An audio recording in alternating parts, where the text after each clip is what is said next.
6 ফেব্রুয়ারি আমাদের স্কুলের প্রতিষ্ঠা দিবস ছিল। আমাদের মানে এটা আমার স্কুল ছিল, এখন মেয়েদেরও স্কুল।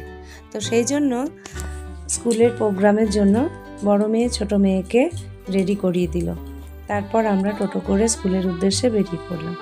বড় মেয়ে আসতে পারলো না, কেননা আর 3 দিন পর থেকেই ওর মাধ্যমিক পরীক্ষা শুরু হচ্ছে। তো আমরা দুজনেই এলাম। তো এসে দেখি প্রোগ্রাম আগে থেকেই শুরু হয়ে গেছে। তো প্রথমেই আমরা চলে গেলাম প্রবন্ধ রচনা কম্পিটিশানে, তারপর গেলাম কবিতা আবৃত্তি কম্পিটিশানে এবং তারপর চলে এলাম একদম স্টেজের সামনে ডান্স কম্পিটিশানের জন্য। তো আমরা বেশ কিছুক্ষণ বসার পর বেশ কয়েকটা ডান্স পারফরমেন্স দেখলাম।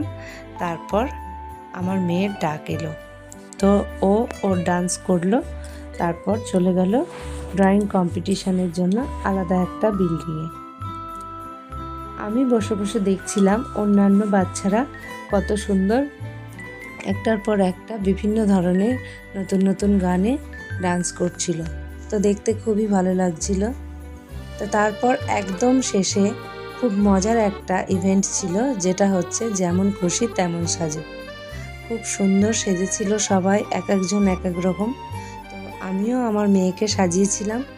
তো ওকে কি সাজিয়েছিলাম আর ওকে সেজে কেমন দেখতে লাগছে আমাকে অবশ্যই কমেন্ট করে জানাবেন।